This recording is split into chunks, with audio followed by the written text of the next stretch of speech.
Always listen when someone asks you to change seats, especially if the person asking looks too scared. My story began a week ago. At first glance, an ordinary case, nothing creepy. But now, when it's all over, I understand that I encountered something that shouldn't exist. I was riding home on a night bus, a city route, half empty, dimly lit cabin, a driver who couldn't care less about anyone. I had just finished a late shift and could barely stand. I wanted only one thing: to squeeze into a window seat, turn on some music, and zone out for at least half an hour. I took a seat at the back of the bus, by the window, and closed my eyes. About 5 minutes passed when someone tapped me on the shoulder. I opened my eyes and saw a guy sitting across the aisle, around 40, pale, with circles under his eyes. He looked like he hadn't slept for a week. "Listen," he said quietly. "You better move." I blinked. "What?"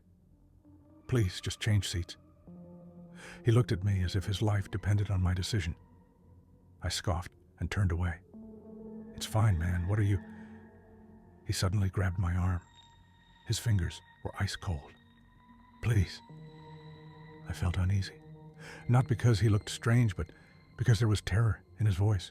Real terror. Usually, when someone asks you to give up your seat, it's annoying. But here I just felt anxiety starting to boil in my chest. I sighed, got up, and moved across the aisle to his seat.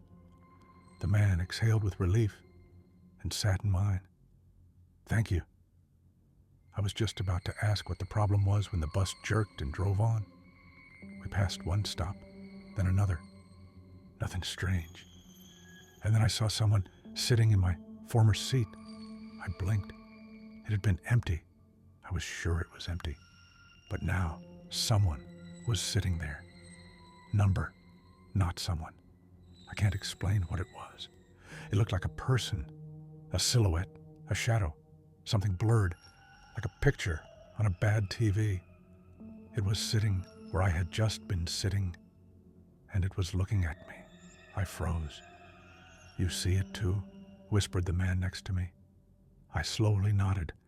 "That's why I asked you to move," he breathed out. I swallowed hard, feeling my skin break out in goosebumps. The figure didn't move. It just sat there, just watched, and then the bus jerked again. I blinked, and it was gone. Just an empty seat remained. I quickly turned to the man, but he was already looking out the window, breathing heavily. "What was that?" I whispered. He slowly turned his head to me. "You're not the first one who's sat in that seat." And then the bus stopped. The man silently stood up and headed for the exit. I was frantically trying to collect my thoughts.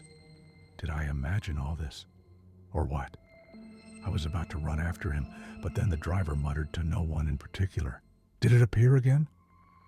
I slowly turned. What?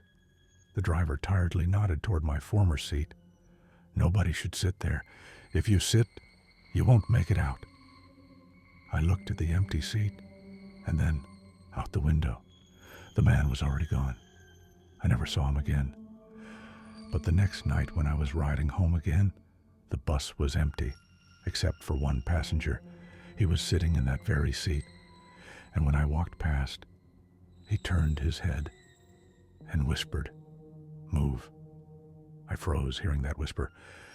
"Move." The voice was hoarse, as if someone was speaking through static. I slowly raised my eyes. The person sitting in that seat looked familiar. Dark hair, black jacket, exactly like mine. He slowly turned his head. I felt my body freeze with cold. He looked exactly like me. "Move." I couldn't breathe. It was me. But no. I got to my feet, backing away. And at that moment, the bus jerked around a corner. The lights in the cabin flickered. And I remembered. I remembered everything. Remembered that night when I sat in that seat. Remembered how the man asked me to move, remembered how the bus reached the final stop. And I didn't get off. I stayed here, stuck. And now I was saying it too to the stranger. Move. The bus jerked again. The light flickered. And the guy in front of me, the one who had been in my seat just a minute ago, disappeared. And I took his place, waiting for the next one, for the